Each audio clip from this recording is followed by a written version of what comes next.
जय हिंद साथियों, नमस्कार। माँ सरस्वती, माँ भगवती को वंदन। आप सभी का हार्दिक स्वागत और अभिनंदन।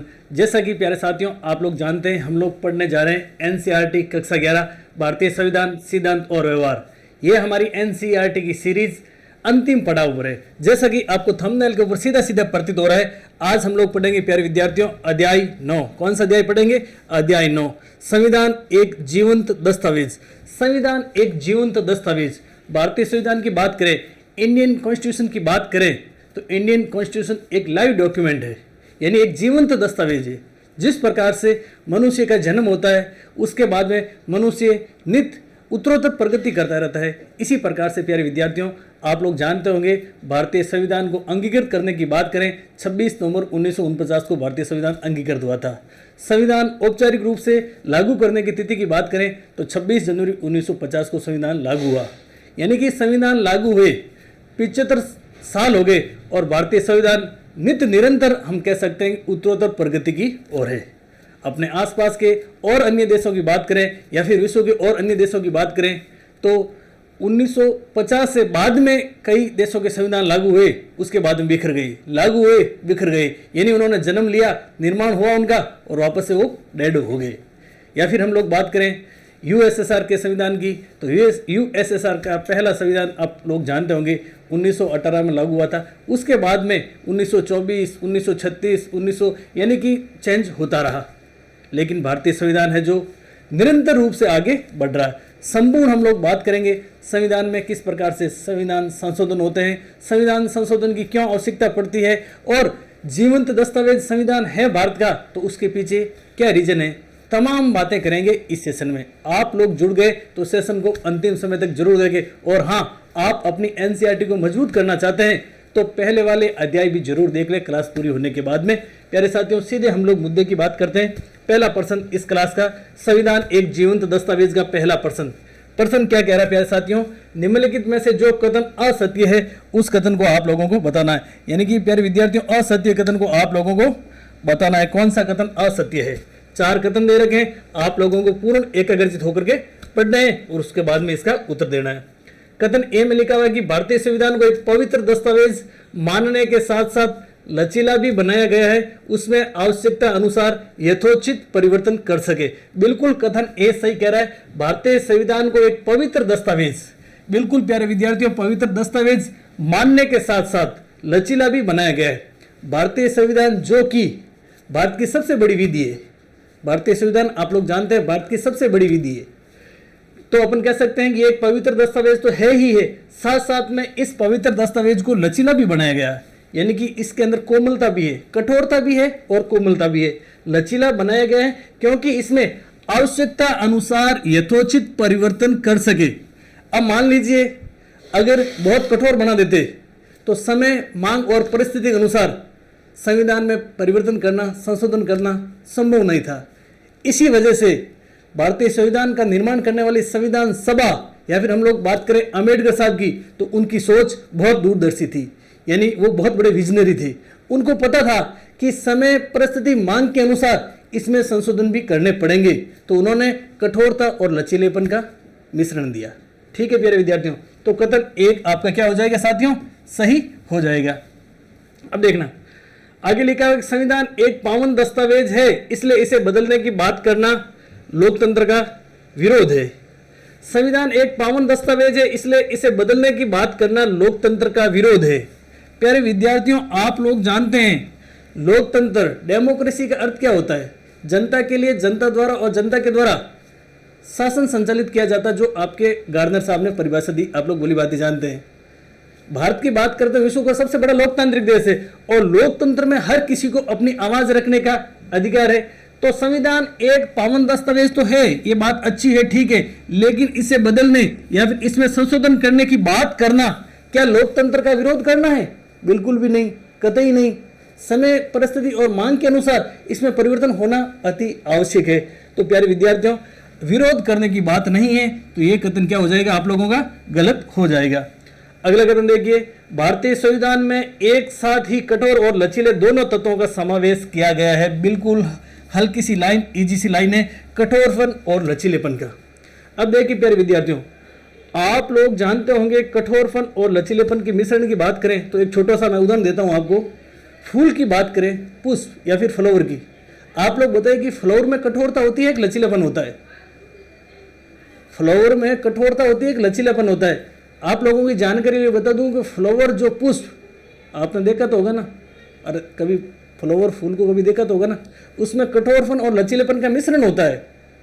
जब वो खिलता है तो उसमें कठोरता होती है, और मान लीजिए आप उसके हाथ लगा देते हैं या फिर कोई ऐसी परिस्थिति के कारण वो मुरझा जाता है तो वो उसमें लचीलापन भी है। इसी प्रकार से भारतीय संविधान में भी कठोरता और लचीलेपन का मिश्रण है, दोनों तत्वों का समावेश है। बिल्कुल ये सही बात है। संविधान में कई अनुच्छेद हैं जिनमें सामान्य कानून बनाकर भी संशोधन कर सकते हैं। बिल्कुल संविधान में कई ऐसे प्रावधान, कई ऐसे अनुच्छेद है जिसमें सामान्य बहुमत के द्वारा अपन चेंजेस कर सकते हैं, यानी कि विधायिका को ये अधिकार है। ऐसा नहीं है कि हर एक अनुच्छेद में या फिर कानून बनाने के लिए संविधान संशोधन की ही आवश्यकता पड़ती है या फिर अनुच्छेद 368 की ही आवश्यकता पड़ती है, ऐसा नहीं है। तो प्यारे विद्यार्थियों, आपका कथन है जो बी क्या हो जाएगा? गलत हो जाएगा। गलत क्यों होगा? क्योंकि आप लोग जानते हैं कि संविधान जनता की आकांक्षाओं और अपेक्षाओं का प्रतिबिंब होता है। संविधान से जनता को खूब सारी आशाएं होती है, अपेक्षाएं होती है, एक्सेप्टेशन होती है, तो उस दरमियान इसमें चेंजेस करने की आवश्यकता लोकतंत्र का विरोध नहीं है, ये एक अनूठी पहचान है। तो प्यारे विद्यार्थियों, आपका सही उत्तर क्या हो जाएगा? बी। अगला प्रश्न देखिए। अगला प्रश्न है आपके, भारतीय संविधान में संशोधन के लिए निम्नलिखित में से कौन सा अनुच्छेद समाहित है? भारतीय संविधान, जैसा कि आप लोग जानते हैं, भारतीय संविधान में अनुच्छेद और अनुच्छेद की बात करें तो 395 अनुच्छेद है। अनुसूचियां की बात करें कि अनुसूचियां कितनी है, तो अनुसूचियां कितनी है? 12 अनुसूचियां हैं। और भाग की बात करें तो भाग कितने हैं? भाग है प्यारे विद्यार्थियों आपके 22। ठीक है, अब देखो कौन सा अनुच्छेद है जो संविधान संशोधन से संबंधित है, तो आप लोगों का सीधा सीधा उत्तर हो जाएगा सर अनुच्छेद 68 है जो संविधान संशोधन से संबंधित है। ठीक है प्यारे विद्यार्थियों, कौन सा अनुच्छेद संविधान संशोधन से समाहित है, तो आपका सही उत्तर हो जाएगा आपका ए। अब देखिए प्यारे विद्यार्थियों, आप लोगों की जानकारी लिए बता दूं कि भारतीय संविधान में 3 प्रकार से संशोधन किए जा सकते हैं। कितने प्रकार से? 3 प्रकार से। देखिए यहां से एक अच्छा प्रश्न पुटअप होगा, सीधा सीधा प्रश्न आएगा कि भारतीय संविधान में संशोधन कितने प्रकार से किए जा सकते हैं, तो आप लोगों को उत्तर आना चाहिए कि सर 3 प्रकार से संविधान संशोधन किए जा सकते हैं। फिर एग्जामिनर और आगे बढ़ेगा, आपको फ्यूज करेगा। फ्यूज का मतलब कंफ्यूज। एग्जामिनर प्रश्न बनाएगा कि भारतीय संविधान में अनुच्छेद 368 के अनुसार संविधान संशोधन कितने प्रकार से किया जाता है, तो आप लोगों का उत्तर क्या होगा? क्या होगा बताओ? 2 प्रकार से। क्या होगा? 2 प्रकार से। जान लेते हैं। देखो संविधान संशोधन यानी कि ये मैंने लिखा सीए। सीए की बात करें तो चार्टेड अकाउंटेंट नहीं है, कॉन्स्टिट्यूशन अमेंडमेंट। अब देखो कॉन्स्टिट्यूशन अमेंडमेंट भारतीय संविधान में होते हैं प्यारे विद्यार्थियों 3 प्रकार से। कितने प्रकार से? 3 प्रकार से। एक तो हो गया आपके सामान्य बहुमत से। कैसे हो जाएगा? सामान्य बहुमत से। उसके बाद में बात करें आर्टिकल 368 के अनुसार। 368 के अनुसार की बात करें तो 368 में 2 प्रकार से संविधान संशोधन करने की प्रक्रिया है। एक तो है संसद के दोनों सदनों से अलग अलग विशेष बहुमत से। विशेष बहुमत से यानी कि संसद के दोनों सदन और दोनों सदन से ही अलग अलग और विशेष बहुमत से। आप लोग जानते हैं संविधान संशोधन के लिए संयुक्त अधिवेशन या संयुक्त बैठक नहीं बुलाई जाती है, समझ रहे ना? जॉइंट सीटिंग नहीं बुलाई जाती है। तो संसद के दोनों सदनों और दोनों सदनों से भी ध्यान रखना प्यारे विद्यार्थियों, अलग अलग विशेष बहुमत से। एक प्रक्रिया ये होगी। दूसरी प्रक्रिया की बात करें तो वही संसद के दोनों सदनों के अलग अलग विशेष बहुमत। संसद के दोनों सदनों से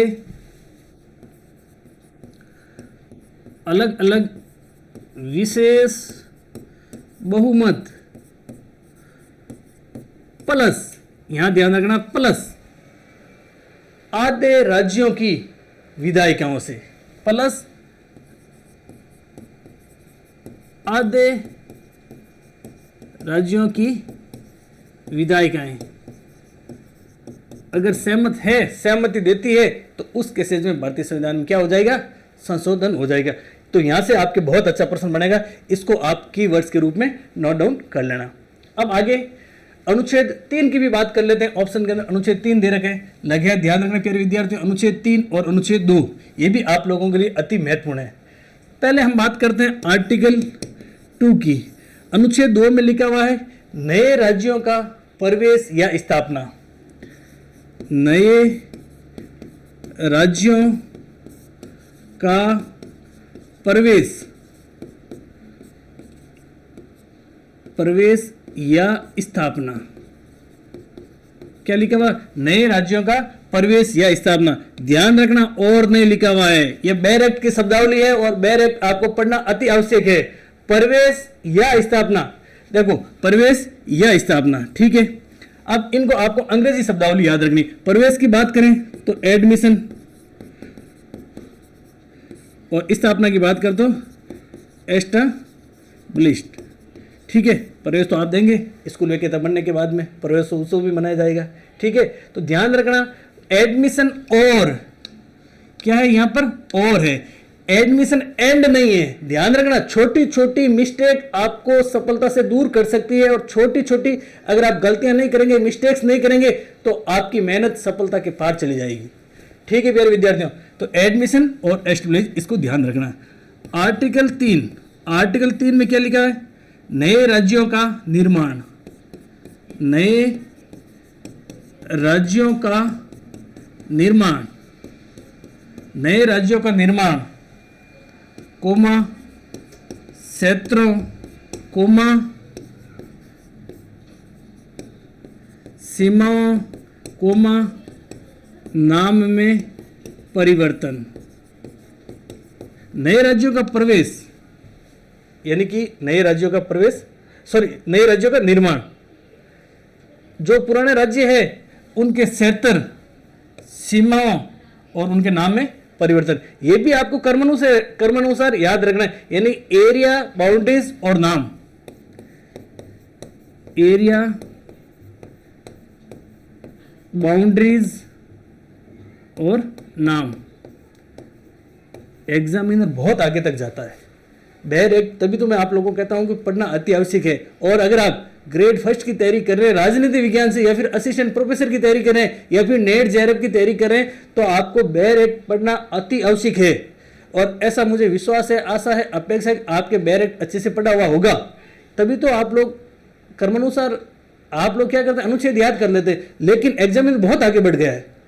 हम लोगों को एग्जामिनर की साइकोलॉजी का पता करना पड़ेगा, तभी हमारा क्या होगा, सुनहरा संघर्ष सुनहरी सफलता में तब्दील होगा।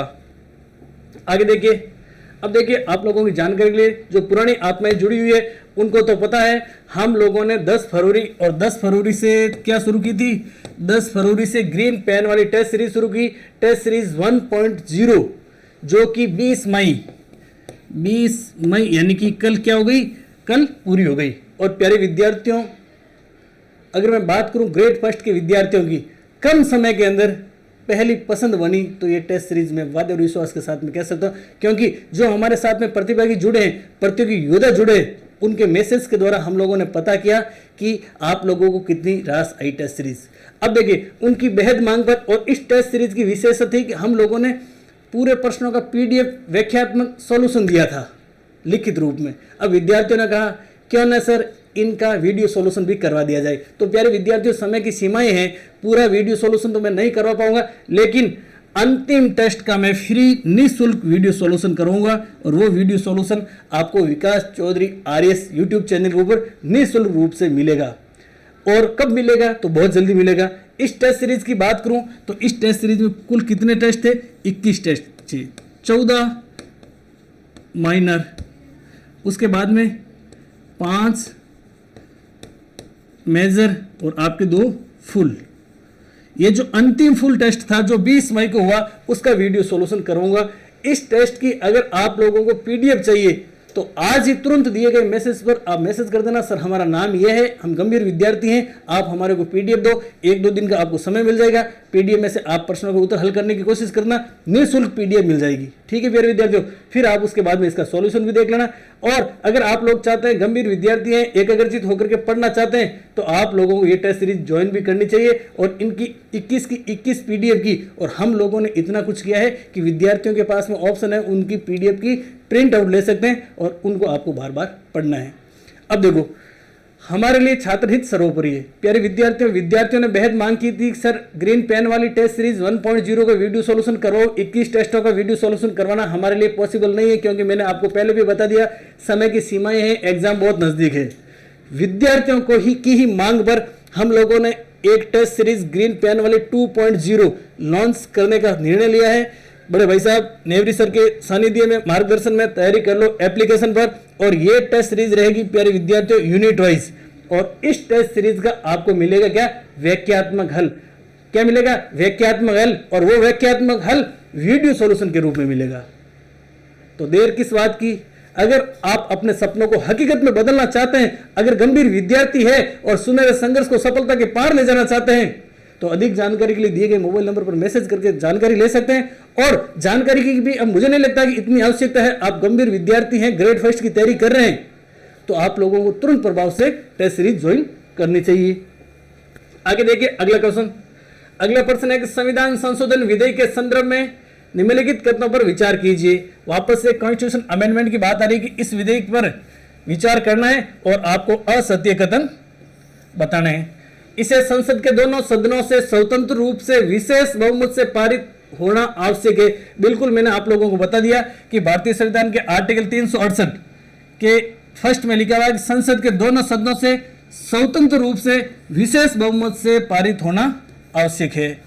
कथन 2 में लिखा हुआ है, इस संदर्भ में संसद एक दोनों सदनों में सहमति न बन पाने पर राष्ट्रपति है जो संयुक्त अधिवेशन, राष्ट्रपति क्या बुलाएगा? संयुक्त अधिवेशन बुलाएगा। और यह बात प्यारे विद्यार्थियों क्या है? गलत है। आप लोग जानते हैं धन विधेयक और संविधान संशोधन विधेयक यानी कॉन्स्टिट्यूशन अमेंडमेंट के लिए संयुक्त अधिवेशन या फिर संयुक्त बैठक की व्यवस्था है ही नहीं। और संयुक्त अधिवेशन तो शब्द ही गलत है। वर्तमान समय में भारतीय संविधान का एक भी ऐसा आर्टिकल नहीं है जिस आर्टिकल में संयुक्त अधिवेशन की बात होती है। कोई आर्टिकल नहीं है।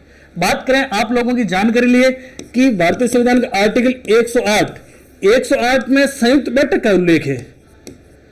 संयुक्त बैठक, और संयुक्त बैठक की बात करें तो जॉइंट सीटिंग, और संयुक्त अधिवेशन की बात करना तो इसे कहा जाता है प्यारे विद्यार्थियों जॉइंट मीटिंग। ये जॉइंट मीटिंग का प्रावधान था, अभी नहीं है, मूल संविधान में था। मूल संविधान की बात करें तो आर्टिकल 66 में संयुक्त अधिवेशन शब्दावली का उल्लेख था, जॉइंट मीटिंग का उल्लेख था। लेकिन 11वां संविधान संशोधन हुआ था और 11वां कॉन्स्टिट्यूशन अमेंडमेंट हुआ था आपके 1963 को। कब हुआ? 1963 को। इस 11वें कॉन्स्टिट्यूशन अमेंडमेंट के तहत इस शब्दावली को वहां से हटा दिया। हटाया क्यों वो भी मैं बताता हूं कि मूल संविधान में उपराष्ट्रपति के चुनाव के लिए ऐसा प्रावधान था कि संयुक्त अधिवेशन के माध्यम से उपराष्ट्रपति का चुनाव होगा। लेकिन प्यारे विद्यार्थियों, प्रथम 2 उपराष्ट्रपति चुनाव में संयुक्त अधिवेशन की आवश्यकता नहीं पड़ी, तो उसके बाद में इस शब्दावली को यहां से हटा दिया गया। तो अब आप लोगों को असत्य कथन बताना है, और असत्य कथन है 2, यानी कि ऑप्शन बी है जो प्यारे विद्यार्थियों आपका क्या हो जाएगा? सही हो जाएगा। आगे देखिए अगला प्रश्न। निम्नलिखित कथनों पर विचार कीजिए। ठीक है, निम्नलिखित कथनों पर विचार करने हैं।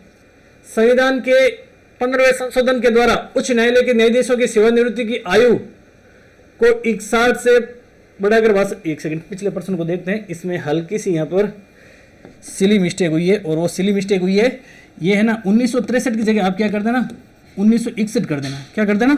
1961। ये आपके 1961 है जो सही है। अब देखो संविधान के 15वें संशोधन, और ये 15वां संशोधन है ना तो प्यारे विद्यार्थियों 15वां संशोधन हुआ था आपके 1963 को। कब हुआ था? 1963 को हुआ था। 15वें संशोधन के द्वारा उच्च न्यायालय के न्यायाधीशों की सेवानिवृत्ति की आयु को बढ़ा करके 60 से 62 वर्ष कर दिया, ये बिल्कुल सही है। देखो 60 थी पहले तो, सेवानिवृत्ति रिटायरमेंट आयु, और अब कर दिया इसको 62, ठीक है। अब देखना 60, 62 और 63 आराम से याद हो जाएगा, होगा कि नहीं होगा? थोड़ा सा आप माइंड लगाइए, आपको हर चीज़ MTR मेथड की आवश्यकता नहीं है। तो ये आपके कथन क्या है? एक तो सही है। संविधान के 54वें संशोधन के द्वारा सर्वोच्च न्यायालय के न्यायाधीशों के वेतन में वृद्धि की गई। सर्वोच्च न्यायालय के न्यायाधीशों के वेतन में वृद्धि की, बिल्कुल 54वें कॉन्स्टिट्यूशन अमेंडमेंट के तहत, और यह हुआ था 1986 को। कब हुआ था? 1986 को। और ध्यान रखना 54वें संविधान संशोधन के तहत भारतीय संविधान के आर्टिकल 125, आर्टिकल 221 में परिवर्तन भी किया गया था। तो आपके कथन कौन से सत्य हैं? तो प्यारे विद्यार्थियों, आपके कथन एक और बी यानी 1 और 2 दोनों सही है। आपको ऑप्शन सही क्या हो जाएगा? सी हो जाएगा। ये छोटे छोटे प्रश्न हैं लेकिन एनसीईआरटी से उठे हुए हैं, और ये प्रश्न तो असिस्टेंट प्रोफेसर और पिछली स्कूल वैकेटर भर्ती में हूबहू आया था। आगे देखिए, निम्नलिखित में से किस देश में संविधान संशोधन की प्रक्रिया में जनता की भागीदारी के सिद्धांत को अपनाया गया है? एक ऐसा देश है विश्व में जिसमें संविधान संशोधन के लिए जनमत संग्रह करवाया जाता है, वो देश कौन सा है? भारत या फिर स्विट्जरलैंड या फिर अमेरिका या फिर दक्षिण अफ्रीका? सही उत्तर हो जाएगा प्यारे साथियों आपका स्विट्जरलैंड। आप लोग जानते हैं स्विट्जरलैंड के अंदर प्रत्यक्ष लोकतंत्र है। क्या है? प्रत्यक्ष लोकतंत्र, यानी कि डायरेक्ट डेमोक्रेसी है स्विट्जरलैंड में अभी भी। भारत में हम लोग अगर बात करें ना, प्रत्यक्ष लोकतंत्र है या फिर प्रतिनिधिक लोकतंत्र, तो भारत में वैसे देखा जाए तो प्रतिनिधिमूलक लोकतंत्र है, लेकिन हम लोग बात करें ग्राम सभा की। किसकी बात करें? ग्राम सभा। और ग्राम सभा की बात करें तो हमें आर्टिकल याद आता है 243 या फिर ग्राम सभा की बात करें ना, तो भारत में प्रत्यक्ष लोकतंत्र की झलक देखने को मिलती है। यह प्रश्न भी आया हुआ है, प्रश्न आया हुआ है कि भारत में प्रत्यक्ष लोकतंत्र की झलक कहां पर देखने को मिलती है? तो ग्राम सभा में देखने को मिलती है। इसका सही उत्तर हो जाएगा आपके स्विट्जरलैंड। अगला प्रश्न देखिए, निम्नलिखित कथनों पर विचार कीजिए और आप लोगों को सत्य कथन बताना है। अब देखिए, संविधान की समीक्षा करने के लिए वेंकटचलैया की अध्यक्षता में एक आयोग की नियुक्ति की गई। बिल्कुल, संविधान की समीक्षा करने के लिए वेंकटचलैया की अध्यक्षता में एक आयोग की नियुक्ति की गई, और आयोग की नियुक्ति की थी प्यारे विद्यार्थियों 2000 में। कब की थी? 2000 में। सुप्रीम कोर्ट के चीफ जस्टिस सेवानिवृत्त श्री वेंकटचलैया की अध्यक्षता में संविधान समीक्षा आयोग की नियुक्ति 2000 में की गई, सन 2000 में। और इन्होंने अपनी रिपोर्ट की बात करें तो 2002 में क्या दी? अपनी रिपोर्ट दी थी। लगे हाथ, ये भी नोट डाउन कर लेना। फिर कथन दूसरे में लिखा हुआ कि वेंकटचलैया आयोग का उद्देश्य संविधान के कामकाज की समीक्षा करना था। बिल्कुल, संविधान के कामकाज की समीक्षा करना था, यह बात सही है। फिर अगले कथन में लिखा हुआ विपक्षी दलों द्वारा या फिर अन्य संगठनों ने इस आयोग का समर्थन किया था। प्यारे विद्यार्थियों, यह कथन आप लोगों का गलत हो जाएगा। समर्थन नहीं किया था। क्या समर्थन नहीं किया था? इन्होंने तो किया था क्या? बहिष्कार। क्या बहिष्कार किया था। तो आपके सत्य कथन कौन कौन से हो जाएंगे? कथन 1 और 2, कथन 1 और 2, यानी कि ऑप्शन ए है जो आपके क्या हो जाएगा? सही हो जाएगा। अगला प्रश्न देखिए, अगला प्रश्न आपके निम्नलिखित में से कौन से कथन संविधान को एक जीवंत दस्तावेज मानने के लिए तर्क संगत है? यानी कि हम लोगों ने आपको बताया कि इंडियन कॉन्स्टिट्यूशन एक लाइव डॉक्यूमेंट है। क्या है? लाइव डॉक्यूमेंट है। ठीक है भाई साहब, लाइव डॉक्यूमेंट्स है तो वो कैसे? तर्क संगत आधार पे हम लोग समझेंगे। यह दस्तावेज समय समय पर उत्पन्न होने वाली परिस्थितियों के अनुरूप कार्य करता है। बिल्कुल, समय परिस्थिति की मांग के अनुसार इसमें परिवर्तन होने की क्षमता है, इसके अकॉर्डिंग ये कार्य करता है। कथन 1 सही है। फिर है कि जीवंत प्राणी की तरह यह अनुभव से सीखता है। बिल्कुल, एक जीवित प्राणी होता है ना, वो दिनों दिन कुछ न कुछ सीखता रहता है। यानी कि प्यारे विद्यार्थियों, जिस प्रकार से एक जीवित प्राणी दिन प्रतिदिन अपने अनुभवों के माध्यम से, एक्सपेरिमेंट के माध्यम से सीखता रहता है, उसी प्रकार से भारतीय संविधान भी क्या है? दिन प्रतिदिन नई नई बातें सीखता रहता है। तो प्यारे विद्यार्थियों, आपका कथन है जो क्या हो जाएगा? 1 और 2 दोनों सही हो जाएंगे। अब देखिए, भारतीय संविधान और भारतीय संविधान के अंगीकृत होने की बात करें या फिर अधिनियमित होने की बात करें या फिर आत्मनिर्मित होने की बात करें, यहाँ से एक अच्छा प्रश्न आएगा। प्रश्न ये आएगा कि भारतीय संविधान अंगीकृत, अधिनियमित और आत्मनिर्मित। अंगीकृत, अधिनियमित,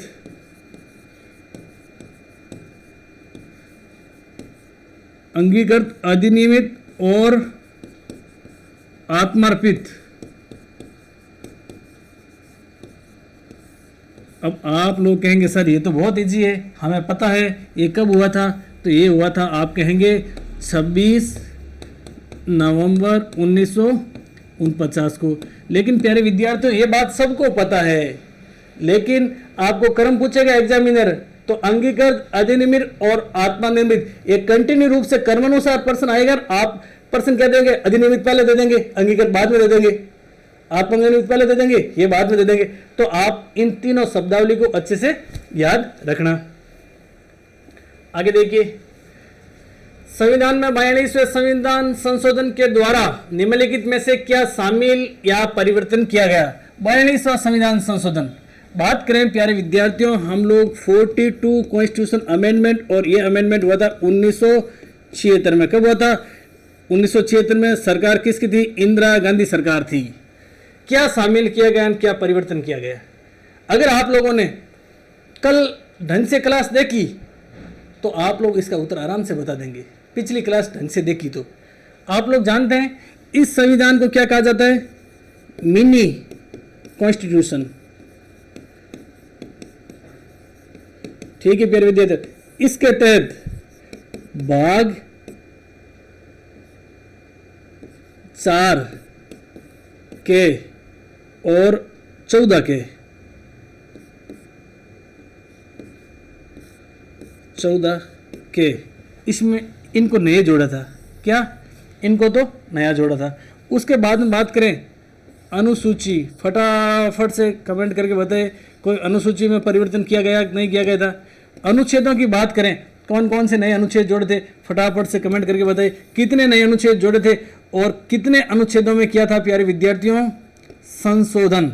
अगर आप लोगों ने ढंग से क्लास देखी तो ये वेरी इंपॉर्टेंट है, इसको आप कमेंट बॉक्स में छाप कर बताइए कि इतने संविधानों में परिवर्तन, आप कह सकते हैं कि अनुच्छेदों में परिवर्तन किया, ये भाग जोड़े, ये अनुसूचियां जोड़ी। फटाफट से आप लोग कमेंट करके बताएंगे, क्योंकि कल मैंने आपको पिछली क्लास में बता दिया था। अब देखो 42वें संविधान संशोधन के तहत लोकसभा की अवधि को बढ़ा करके 5 वर्ष से कितना कर दिया? 6 वर्ष कर दिया। बिल्कुल सही है। लेकिन उसके बाद में 44 कॉन्स्टिट्यूशन अमेंडमेंट होता है, और ये होता है 1978 में। और प्यारे विद्यार्थियों ये होता है मोरारजी देसाई सरकार के समय, MDS। इन्होंने वापस से 6 वर्ष से क्या कर दिया? 5 वर्ष कर दिया था। ठीक है, इसके द्वारा मूल कर्तव्यों को शामिल किया गया था। बिल्कुल इनके द्वारा है जो मूल कर्तव्य शामिल क्या किए गए थे। और मूल कर्तव्यों की बात करें कहां से लिए गए, तो रूस से लिए गए।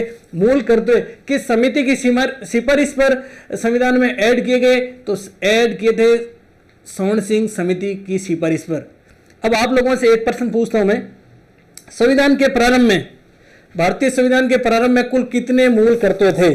आप लोग कमेंट करके उत्तर बताइए। संविधान के प्रारंभ में कुल कितने मूल कर्तव्य थे? और उसके बाद में जब 1976 में 42 कॉन्स्टिट्यूशन अमेंडमेंट हुआ था, उस समय कितने मूल कर्तव्य जोड़े गए और वर्तमान में कितने मूल कर्तव्य हैं? ये आप लोगों के लिए मैं प्रश्न छोड़ के जा रहा हूं।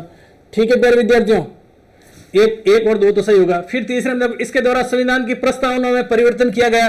बिल्कुल इसके द्वारा संविधान की प्रस्तावना में परिवर्तन किया गया और 3 शब्द जोड़े गए थे, समाजवादी, पंथ निरपेक्ष और समाजवादी, पंथ निरपेक्षता और अखंडता, ये 3 शब्द जोड़े गए थे प्रस्तावना में। कहां पर? प्रस्तावना में। उसके बाद में 7वीं अनुसूची में भी किया गया परिवर्तन, यानी कि संशोधन किया था। और 7वीं अनुसूची में यह संशोधन किया कि अगर केंद्र को लगे कि कोई राज्य में सैन्य बल की आवश्यकता है तो सैन्य बल केंद्र सरकार राज्य सरकार को भेजेगी, ऐसा प्रावधान किया गया 7वीं अनुसूची में। तो आप लोगों को सत्य कथन बताने और आपका उपयुक्त सभी, यानी कि ऑप्शन डी है जो क्या हो जाएगा प्यारे विद्यार्थियों? सही हो जाएगा। अगला कथन देखिए, अगला कथन है निम्नलिखित में से कौन सा संविधान संशोधन विवादास्पद संशोधन की श्रेणी में नहीं आता है? 4 संविधान संशोधन दे रखे हैं, 3 तो बहुत ज्यादा विवादास्पद है और एक संविधान संशोधन है जो विवादास्पद की श्रेणी में नहीं आता है, और वो कौन सा है? तो है आपका 73वें संविधान संशोधन की बात करें, 73 कॉन्स्टिट्यूशन अमेंडमेंट की बात करें तो ये कब हुआ था? ये हुआ था 1992 में। इसके तहत पंचायती राज को संवैधानिक दर्जा मिला। क्या मिला? संवैधानिक दर्जा। ठीक है, किस समिति की सिफारिश पर यह 73वां कॉन्स्टिट्यूशन अमेंडमेंट हुआ था? तो पी के थुंगन समिति की सिफारिश पर 73 कॉन्स्टिट्यूशन अमेंडमेंट हुआ था, और इसके तहत भाग जोड़ा गया था संविधान में। और कौन सा भाग जोड़ा? तो भाग 9। अनुसूची की बात करें, अनुसूची कौन सी जोड़ी गई थी? 11वीं। और हम लोग बात करें भाग 9 में अनुच्छेद कहां से कहां तक जोड़े गए? अनुच्छेद, तो ध्यान रखना प्यारे साथियों, 243 से लेकर के 243 ओ तक कुल 16 अनुच्छेद जोड़े गए थे। तो ये तो कोई विवादास्पद था ही नहीं। पंचायत राज संस्थाओं को संवैधानिक दर्जा मिला। ये हम लोग बात करें 38वां संविधान संशोधन, या फिर बात करें 39वां संविधान संशोधन, या फिर बात करें 42वां संविधान, ये आपकी क्या विवादास्पद थे? क्यों थे? क्योंकि प्यारे विद्यार्थियों ये तीनों ही आपातकाल के समय, आपातकाल के समय ये हुए थे। 38वें संविधान संशोधन की बात करें ना, तो इसमें आपातकाल प्रावधान और आपातकाल प्रावधानों में चेंजेस किए गए थे बड़े स्तर पर, इस वजह से ये विवादास्पद रहा। बात करें 39वें संविधान संशोधन की, तो 39वें संविधान संशोधन के तहत राष्ट्रपति, उपराष्ट्रपति, लोकसभा अध्यक्ष और प्रधानमंत्री, राष्ट्रपति,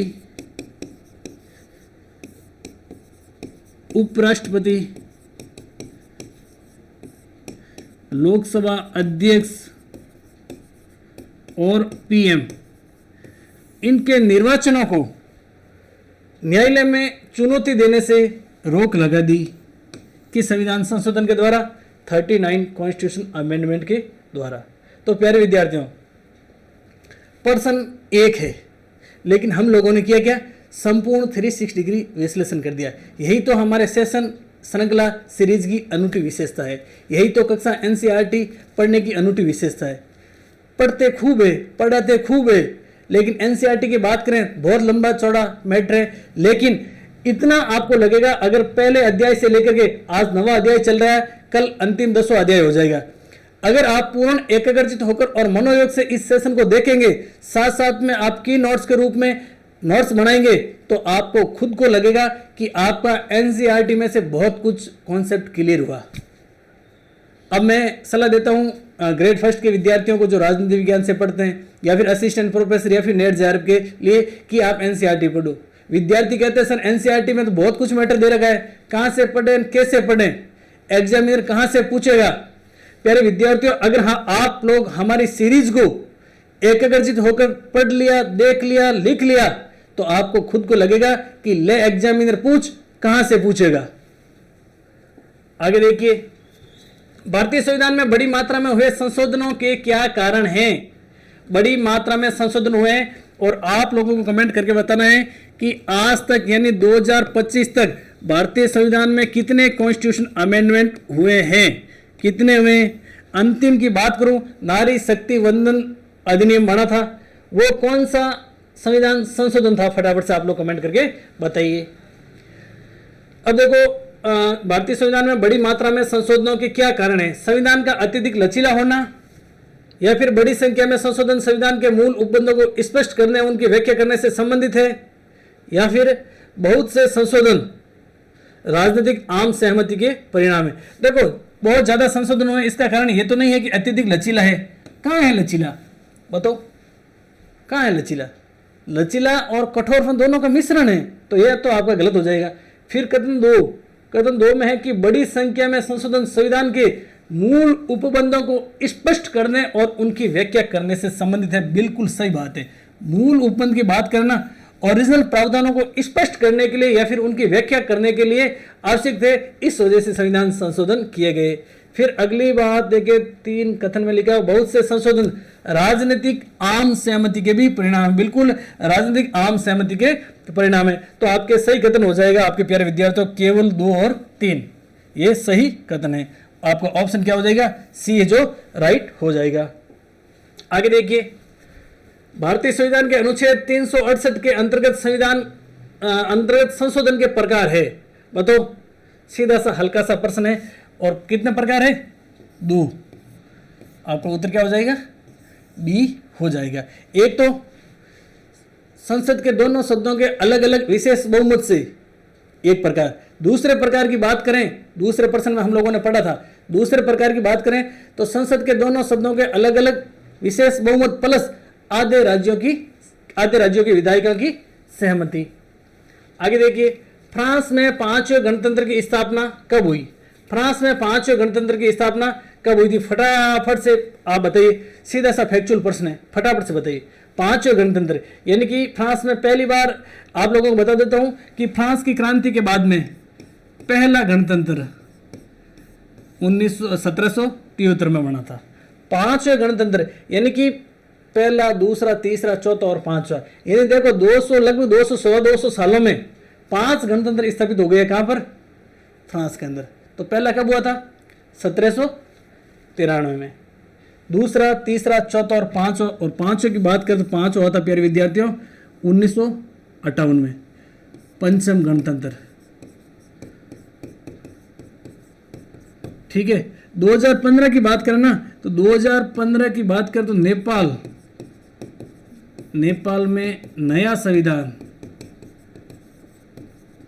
लागू हुआ था। अब आप लोगों को कमेंट करके बताना है कि फ्रांस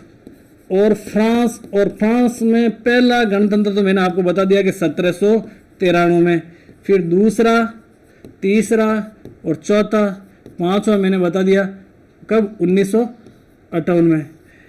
दूसरा, तीसरा और चौथा आप लोगों को कमेंट करके बताना है।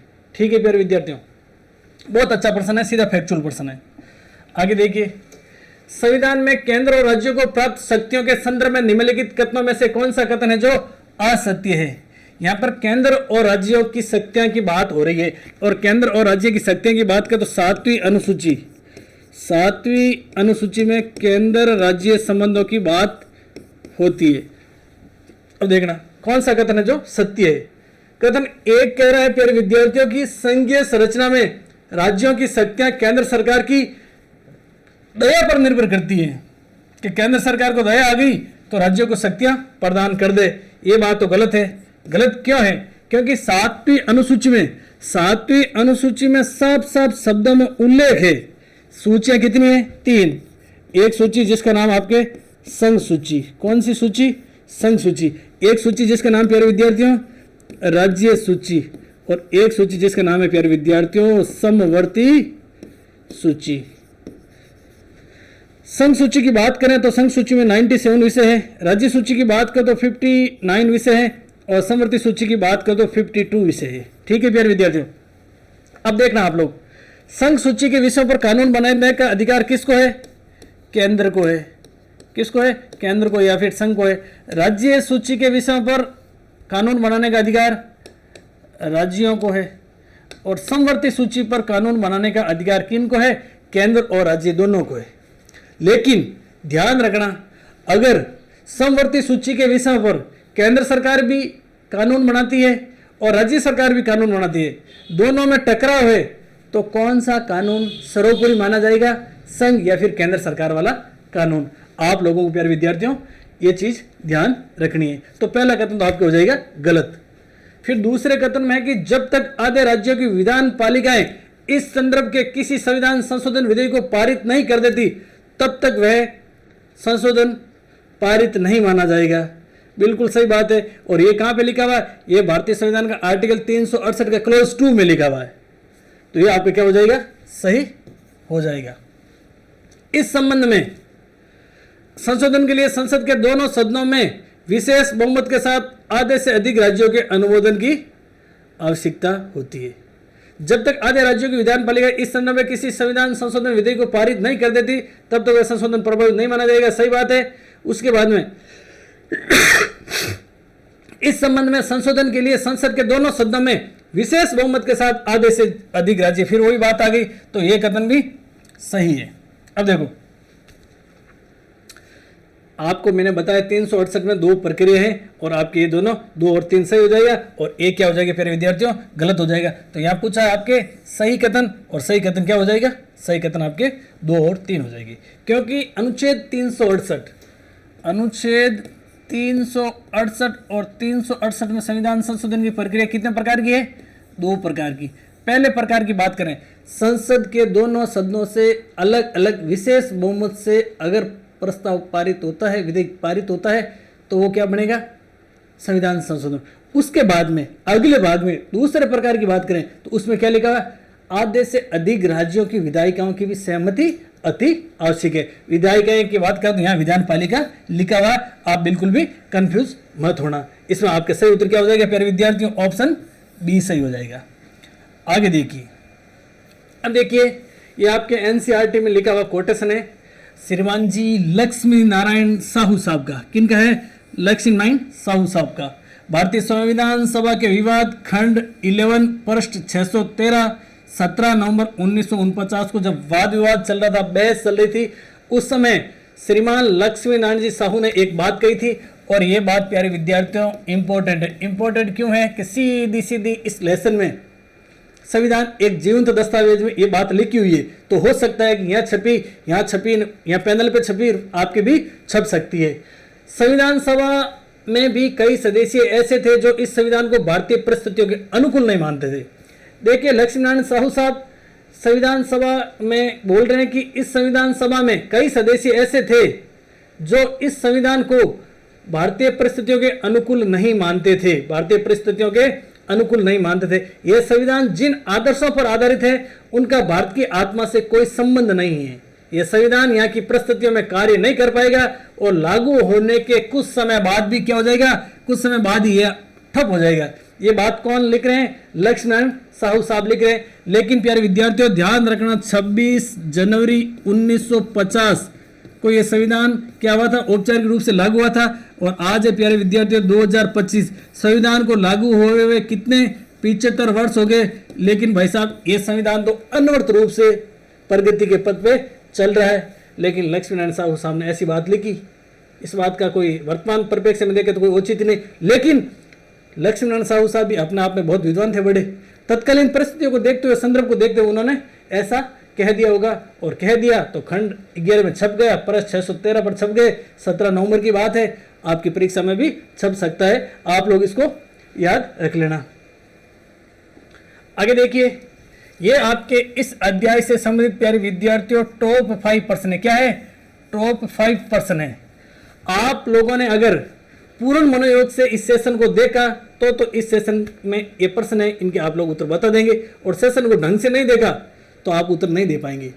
और आप लोगों की जानकारी लिए बता दूंगा, आप सेशन को देख के इन प्रश्नों के उत्तर दीजिए, उत्तर देंगे तभी बेड़ा पार होगा, बाकी आपका बेड़ा है जो क्या होगा, पार नहीं होगा। हम लोग आप लोगों के लिए निस्वार्थ भाव से इतनी ज्ञान गंगा बहा रहे हैं, तो बहती ज्ञान गंगा में क्यों नहीं आप भी हाथ धो लो।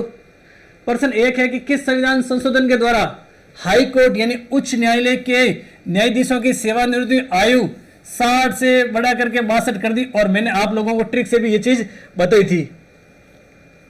उत्तर बताना है। दूसरा प्रश्न है कि भारतीय संविधान के सर्वाधिक विवादास्पद 3 संविधान संशोधन कौन से थे, बताइए। संविधान की समीक्षा हेतु गठित वेंकटचलैया आयोग ने अपनी रिपोर्ट कब सौंपी, वेंकटचलैया आयोग ने अपनी रिपोर्ट कब सौंपी। इस आयोग के गठन की बात करें तो सन 2000 में हुआ था। किस संविधान संशोधन द्वारा लोकसभा की अधिकतम सदस्य संख्या 545 निर्धारित की गई। लोकसभा और लोकसभा की अधिकतम सदस्य संख्या की बात करें तो 545 निर्धारित की गई। किस कॉन्स्टिट्यूशन अमेंडमेंट, आपको कॉन्स्टिट्यूशन अमेंडमेंट का नाम लिखना और ये कब हुआ था आप लोगों को लिख के बताना है। अंतिम प्रश्न है, जनमत संग्रह से किस देश में संविधान संशोधन किए जाते हैं। जनमत संग्रह के द्वारा किस देश में संविधान संशोधन किए जाते हैं, आप लोगों को बताना है। अब प्यारे विद्यार्थियों प्रश्न हो गए पूरे ना, हाँ। अब देखिए, आज जो अध्याय था, कौन सा अध्याय, अध्याय संख्या 9। इसके बाद में अध्याय 1 बचा है। अध्याय कितना, 1 और 10वां अध्याय बचा है। अब आप लोग चाहते हैं कि सर ये क्लास हमारे लिए महत्वपूर्ण थी, हेल्पफुल थी, हम पढ़ना चाहते हैं, हम गंभीर विद्यार्थी हैं, पूर्ण मनोयोग से तैयारी करना चाहते हैं, तो आप कमेंट करके बता देना। मैं आपको राजनीतिक सिद्धांत वाली बुक का भी क्या करवा दूंगा, पूरा का पूरा 360 डिग्री सॉल्यूशन करवा दूंगा। मैं हमेशा छात्र हित को महत्व देता हूँ, मेरे लिए छात्र हित सर्वोपरि है। जिस दिन मैं स्कूल व्याख्याता बना था उस दिन भी मैं मीडिया में एक न्यूज़ दिलाई थी, मीडिया से रूबरू हुआ था। मैंने कहा मेरा जो जीवन है वो शिक्षा जगत में ही पूरा लगाना है, यानी छात्र हित में ही लगाना है, राष्ट्र निर्माण में ही लगाना है। और आप लोग देश के भावी भविष्य है, देश का भविष्य आपके ऊपर टिका हुआ। तो आप लोग बता देना कि सर ये पुस्तक तो हमारे लिए, ये सीरीज महत्वपूर्ण थी, अच्छी साबित हुई, हम लोगों ने मनोयोग से पढ़ा, आप राजनीतिक सिद्धांत वाली किताब भी करवा दो। मैं सुपरफास्ट तरीके से, बहुत बढ़िया तरीके से आप लोगों को करा दूंगा। तो जय हिंद साथियों, मिलेंगे अगले सेशन में। तब तक हंसते रहिए, मुस्कुराते रहिए, खिलखिलाते रहिए, लेकिन ध्यान रखना कंटिन्यू रूप से पढ़ना है, आपको घड़ी की तरह चलना है। घड़ी की सुई कंटिन्यू रूप से चलती है, उसी प्रकार से आप लोगों को निरंतर रूप से क्या करना है, चलना है। समय के साथ चलोगे तो आपका समय क्या आ जाएगा, अच्छा आ जाएगा। आप लोगों को पद मिलेगा, प्रतिष्ठा मिलेगी और पैसा मिलेगा, और आपकी एक लाइफ स्टाइल है जो बहुत एक अच्छी लग्जरी लाइफ स्टाइल आप लोग जिएंगे। क्योंकि प्यारे विद्यार्थियों, आप लोग मंजिल के बहुत करीब है, मंजिल तो सामने खड़ी है, अपने को केवल और केवल मंजिल तक चल के जाना है। जय हिंद साथियों।